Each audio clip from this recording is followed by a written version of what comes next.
Hello everyone, welcome to topper learners. मैं हूं अमैच अख्तर और आप देख रहे हैं टॉपर लर्नर्स। आज के लेक्चर में या जो आज का हमारा डिस्कशन है, इसमें हम लोग डिस्कस करने वाले हैं कि न्यूमेरिकल प्रॉब्लम को कैसे आसानी से सॉल्व करें।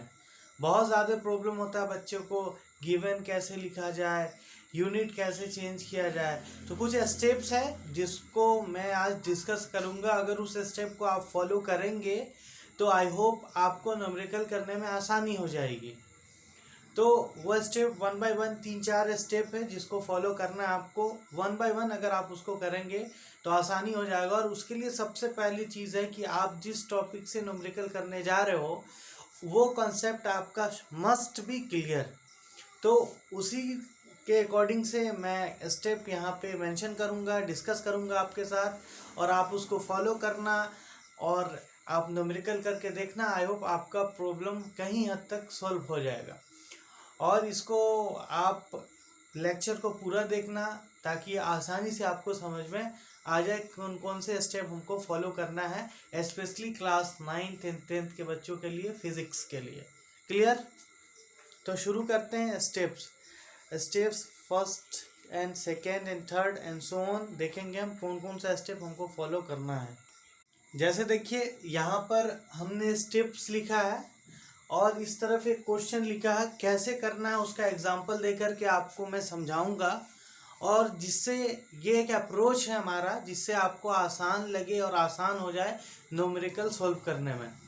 तो स्टेप फर्स्ट ये है कि रीड द क्वेश्चन प्रॉपरली। जैसे ये क्वेश्चन है आपका गिवन, इसको अच्छे से क्वेश्चन पढ़ना है। पहला काम यही करना है, क्वेश्चन को पढ़ के क्वेश्चन को समझना है। जब तक आप क्वेश्चन नहीं समझोगे आंसर नहीं कर सकते। या आइदर वो थ्योरेटिकल क्वेश्चन का आंसर हो, आइदर न्यूमेरिकल हो। तो सबसे पहला काम what you have to do read the question properly and try to understood the question, what actually question want. क्या क्वेश्चन एक्चुअली वांट पूछ रहा है या क्वेश्चन में क्या आस्क हो रहा है उसको समझना। पहली रिस्पॉन्सिबिलिटी, पहला स्टेप। ठीक है, अब क्वेश्चन समझ लिए। क्वेश्चन समझने के बाद उसमें गिवन का लिखना। दूसरा स्टेप क्या होगा, right the given parameter. Given parameter को लिखना, क्या क्या पैरामीटर गिवन है उसमें। भी दिया है, यू दिया है, एस दिया है। अगर आप एक्सेलरेशन का या इक्वेशन ऑफ मोशन का कर रहे हैं, जैसे एक एग्जांपल लेकर के मैं यहाँ पे समझाऊंगा आपको। ये क्वेश्चन है इक्वेशन ऑफ मोशन का, इसको कैसे सोल्व करेंगे, कैसे पैरामीटर लेंगे। तो पहला काम क्वेश्चन को पढ़ना। दूसरा आपका हो गया गिवन पैरामीटर को लिखना। गिवन क्या है उसको लिखना अच्छे से। उसके बाद गिवन लिख लिए, उसके बाद ये चेक करना कि यूनिट कन्वर्जन होगा या नहीं होगा। यानी यूनिट को अगर किलोमीटर पर आवर में पूछा है, मीटर पर सेकंड में दिया है तो किलोमीटर पर आवर में बदल लीजिए। या फिर सारा यूनिट सिमिलर सिस्टम में है, अगर एसआई में दिया है स्पीड तो एसआई में ही है, टाइम या नहीं है, तो उसको चेक करना कि सारा जो यूनिट है सारा पैरामीटर का, जैसे एक्सीलरेशन का मीटर पर सेकेंड है तो टाइम सेकेंड में है या नहीं है उसको चेक करना। अगर है तो कोई बात नहीं है, अगर नहीं है तो उसको चेक करना। ये मस्ट है करना। बच्चे लोग डायरेक्ट पुट कर देते हैं और आंसर गलत आ जाता है। तो कन्वर्जन ज़रूरी है, कन्वर्जन चेक करना ज़रूरी है। तो तीसरा स्टेप क्या है, unit conversion if needed. Unit को कन्वर्ट करना अगर ज़रूरत हो। अगर नहीं कन्वर्ट करना है, अगर ऑलरेडी कन्वर्टेड है, सेम है, तो there is no need, so no need to convert. ठीक है, यानी यूनिट को बदलना अगर ज़रूरत हो। और लास्ट स्टेप आपका choose the formula for solve the problem. Formula choose करना, और उसके लिए आपको फॉर्मूला याद होना चाहिए और वो कॉन्सेप्ट मस्ट बी क्लियर। वो कॉन्सेप्ट क्लियर होना चाहिए। सपोज आप एक्सीलरेशन का क्वेश्चन करने जा रहे हो तो एक्सीलरेशन क्या होता है, यू कब होगा, वी कब होगा, ये आपका क्लियर होना चाहिए। उसके लिए आप लेक्चर एक्चुअली इसका प्लेलिस्ट गिवन है, आप वहाँ से एक्सीलरेशन जा कर के देख सकते हैं क्या एक्सीलरेशन है, या जो सा भी टॉपिक चैप्टर फर्स्ट का है उसको ऑलरेडी प्लेलिस्ट में लिंक गिवन है, आप उसको जा करके देख सकते हैं। क्लियर? तो उसके बाद फॉर्मूला को सेलेक्ट करना, और लास्ट रिस्पॉन्सिबिलिटी है कि वो जो मैथमेटिकल कैलकुलेशन है उसको प्रॉपरली करना। अगर आप सब चीज़ कर लोगे, मैथमेटिकल कैलकुलेशन सही नहीं होगा तब भी आंसर सही नहीं होगा। तो लास्ट फिफ्थ स्टेप जो होगा, do mathematical calculation properly. Last step क्या हो जाएगा, do calculation properly, do calculation properly, properly अच्छे से करना है। अगर कैलकुलेशन सही नहीं होगा तो आंसर नहीं आएगा। ठीक है, तो हम स्टेप बाय स्टेप इस क्वेश्चन को करके देखते हैं और देखते हैं हमारे लिए ये क्वेश्चन आसान होता है या टफ होता है। आप इस ट्रिक को या इस प्रोसीजर को फॉलो कर सकते हो और इसको एक बार करके देखना। अगर अच्छा लगे तो ज़्यादा से ज़्यादा लोगों तक शेयर करना। क्लियर? जैसे एक क्वेश्चन है, ए bus is start from rest, A bus is start from rest, A bus is start from rest. Question पढ़ रहे हैं, देखिए तरीका देखिए कैसे न्यूमेरिकल सोल्व किया जाए। A bus is start from rest and acquire a velocity of 5 metre per second in 5 minute, find acceleration of bus, distance travel. Question पढ़ लिए, अब क्वेश्चन पढ़ के फिर समझते हैं क्या पूछ रहा है। नहीं समझ में आया क्वेश्चन सर, पढ़िए फिर से क्वेश्चन पढ़िए। ए bus is start from rest, बस क्या है स्टार्ट हो रहा है कहाँ से, रेस्ट से। तो अब साथ साथ गिवन लिखने की कोशिश कीजिए, गिवन लिखिए। गिवन क्या है, ए bus is start from rest, बस इज स्टार्ट फ्रॉम रेस्ट मतलब क्या है, इनिशियली वो रेस्ट में है, शुरुआती वो रेस्ट में है। तो u क्या हो जाएगा, u इक्वल टू 0। ठीक है, रेस्ट में है। एंड एक्वायर, एक्वायर मतलब होता है प्राप्त करना, ए velocity of 5 metre per second. तो u ये हो गया, v कितना हो रहा है उसका, v हो गया 5 metre per second in 5 minute, t कितना, टाइम हो गया 5 मिनट। देखिए एक तो ये तरीका है कि क्वेश्चन पढ़ के आप समझिए कि क्या क्या गिवन है। दूसरा ये है कि यूनिट से भी आपको आइडिया लगता है। जैसे 5 मीटर पर सेकेंड है तो ये कहीं ना कहीं वेलोसिटी होगा या स्पीड होगा। यहाँ वेलोसिटी ऑलरेडी लिखा हुआ भी है और कहीं कहीं नहीं भी लिखा होता है, तो हम यूनिट से उसको आइडेंटिफाई कर लेते हैं कि स्पीड होगा या वेलोसिटी होगा।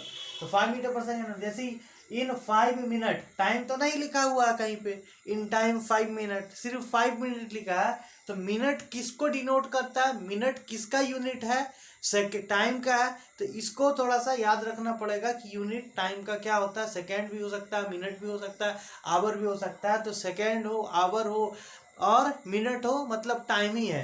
तो यहाँ पे मिनट है मतलब टाइम है। तो क्लियर हो गया कि गिवन को कैसे पहचानेंगे। यूनिट भी हेल्प करता है गिवन लिखने में।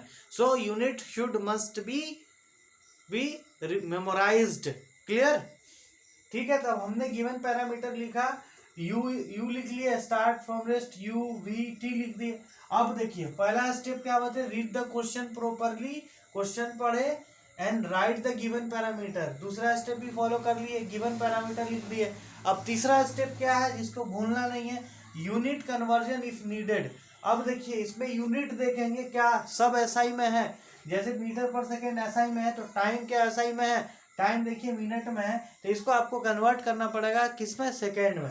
तो मिनट को सेकेंड में करने के लिए क्या करना पड़ता है, 60 से मल्टीप्लाई करना पड़ता है। एक मिनट में 60 सेकेंड, 60 सेकेंड, तो 5 मिनट में कितना सेकेंड, तो 5 इंटू 60 मतलब कितना हो जाएगा 300 सेकेंड। तो टाइम भी हो गया। अब देखिए ये भी मीटर पर सेकेंड में, ये भी सेकेंड में, ये तो 0 मीटर पर सेकेंड मतलब 0 ही है। तो अब मिल गया आपको। अब यहाँ पे है एक्सीलरेशन, फाइंड एक्सीलरेशन ऑफ बस। तो एक्सीलरेशन के लिए आप इक्वेशन ऑफ मोशन फर्स्ट भी लगा सकते हैं और equation of motion equation of motion first और यह एक्सीलरेशन का फॉर्मूला लगा सकते हैं। तो एक स्टेप, 2 स्टेप हो गया, क्वेश्चन पढ़ लिया, उसके बाद पैरामीटर लिख लिए, कन्वर्जन भी कर लिए। अब क्या है, choose the formula for the problem. अब चौथा स्टेप, यहाँ से एक्चुअली आपका कहानी शुरू होता है कैलकुलेशन का। तो अब हमको क्या पूछ रहा है, फाइंड द एक्सीलरेशन। पहला में ए पूछ रहा है, ए क्या होगा, हम जानते हैं एक्सीलरेशन बराबर होता है A equal to V minus U by T. ये फॉर्मूला होता है एक्सीलरेशन का। तो v कितना है आपका, v हो गया आपका v देखिए 5 दिया हुआ है, u कितना है 0 है, टाइम कितना है तो 300 सेकेंड, कितना है 300 सेकेंड। तो कितना हो जाएगा 5/300 मीटर पर सेकेंड। ये फ्रैक्शन में हो गया। आप इसको डेसिमल में भी कन्वर्ट कर सकते हैं। वो कैसे, तो 300 में 5 में 300 से भाग दे दीजिए, ये हो गया 5, ये हो गया आपका 300। या फिर आप इसको ऐसे भी लिख सकते हैं, 100 को 10⁻⁻ ऊपर लिख दीजिए और 5 में 3 से भाग दे दीजिए। तो क्या हो जाएगा, 3 इकाई 3। अब कितना बचा, 2। अब लगेगा, नहीं लगेगा। तो क्या करेंगे, हम पॉइंट देंगे। ये हो जाएगा आपका, पॉइंट दीजिएगा तो 0 आएगा और 6×3 18, तो 1.6 ये हो जाएगा आपका। यहाँ पर लिख रहे हैं 1.6 इंटू 10⁻², ये हो जाएगा। या फिर आप लिख सकते हैं 0.16 हो जाएगा आपका answer metre per second square में। एक्सीलरेशन का ऐसा यूज होता है 0.16 मीटर पर सेकेंड स्क्वायर। या फिर सीधा सीधा आप 300 से भाग दे दीजिए, उससे भी हो जाएगा। 0 लगाइएगा, 0 पॉइंट दीजिएगा, 1 0 फिर देना पड़ेगा, तो 0.16 हो जाएगा, है ना। तो इस पे हो गया 500। अब लगा दीजिए, 3 इकाई 300, ये बचा 200। अब कितना से लगेगा, 6 से लगेगा, है ना। तो 0.016 आपका आ जाएगा answer metre per second square. Unit लिखना बिल्कुल भी नहीं भूलना है, तो कैलकुलेशन भी आना चाहिए। अब एक एक्सीलरेशन निकल गया आपका, एक्सीलरेशन आपका आ गया। अब दूसरा पूछ रहा है डिस्टेंस। अब क्या पूछ रहा है, डिस्टेंस। दूसरा क्या पूछ रहा है, डिस्टेंस। देख लीजिए कैसे एक्सीलरेशन निकला। एक्सीलरेशन समझ में आया कैसे निकला एक्सीलरेशन। तो फॉर्मूला लगाए, सिंपल कैलकुलेशन है, कैलकुलेट किए, भाग दे दिए। आप इसको कटिंग भी कर सकते हैं, जैसे आप लोग काटते हैं आड़ी छुरी से उसको कटिंग भी कर सकते हैं, या फिर सिंपल डिवाइड दे सकते हैं, जो आपको सूटेबल लगे। It is based upon your talent, based upon your skill, वो आप कर सकते हैं। क्लियर। और हमेशा कोशिश ये कीजिए कि इजीएस्ट मेथड आप लीजिए इसको कैलकुलेट करने के लिए। उसके बाद फिर आप क्या कर सकते हैं, सेकेंड में है distance travel in this time. इसी टाइम में कितना डिस्टेंस ट्रेवल किया। अब देखिए, यू है, टी है, यू भी टी दिया हुआ है, तो आपके पास फॉर्मूला है इक्वेशन ऑफ मोशन। आप सेकेंड इक्वेशन ऑफ मोशन है S equal to U T plus half A T square. आप ये भी लगा सकते हैं। थर्ड, अब एक्सप्रेशन आपका आ गया ना, 5/300। ये हमेशा फ्रैक्शन वाला ही लीजिएगा, तो यहाँ पे आप इक्वेशन ऑफ मोशन भी पुट कर सकते हैं। हम यहाँ पर इसको साफ करके आपको कैलकुलेट करके दिखा देते हैं कि कैसे होगा इसको। तब तक आप इसका स्क्रीनशॉट ले लीजिए, एक्सेलरेशन तक लीजिए स्क्रीनशॉट। ठीक है, ये स्टेप आपको समझ में आ गया होगा। ये स्टेप यहीं साफ करते हैं और फिर लेते हैं रीड द क्वेश्चन प्रॉपरली, है ना। उसके बाद क्या, क्वेश्चन अच्छे से पढ़ना है, गिवन पैरामीटर लिखना है, फिर कन्वर्जन देखना है, फिर फॉर्मूला लगाना है, फिर अच्छे से कैलकुलेशन करना है। ठीक है, तो यहीं साफ करते हैं, है ना। यहाँ साफ करते हैं, इसको साफ करते हैं, फिर करते हैं डिस्टेंस का कैलकुलेशन। जल्दी जल्दी आप कमेंट सेक्शन में कमेंट कीजिए आंसर डिस्टेंस का। जिन लोगों को आता है, जिनको नहीं आता उनके लिए यूजफुल है। जिनको ऑलरेडी ये सारा चीज़ समझते हैं उनके लिए वेरी गुड। जिनको नहीं समझ में आता है वो थोड़ा सा अच्छे से इसको समझ लें। तो अब क्या करेंगे हम, यू टी ए भी आपको मिल गया। ए आ गया आपका कितना, ए आ गया 5/300। ठीक है, जब भी एक्सीलरेशन कैलकुलेट करके डिस्टेंस निकालना हो तो मेरा ये पर्सनल आपको सलाह है कि आप फ्रैक्शन वाला ही लें, ताकि आसानी से आंसर आ जाए। पॉइंट वाला लीजिएगा तो थोड़ा सा आंसर ऊपर नीचे होगा, इसलिए इसको फ्रैक्शन वाला ही लिया कीजिए। अब S equal to U T plus half A T square, ये तो याद रखना पड़ेगा। भैया सर ये कहाँ से आया, ये हम ऑलरेडी डिस्कस कर चुके हैं, तो इसको आपको याद रखना पड़ेगा कि second equation of motion, first equation of motion क्या है। इतना तो करना पड़ेगा बॉस, बगैर दाल चावल बनाए थोड़ी खा लेता आदमी, बनाना पड़ता है। ठीक है, तो एस इक्वल टू यू कितना आपका 0, तो ये 0, ये टर्म तो 0 हो गया, प्लस 1/2।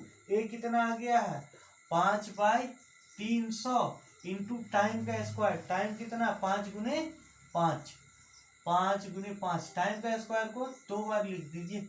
सॉरी, यहाँ 300 है, ये क्या है, ये देखिए, ये लेना है 300, तो 300 इंटू 300।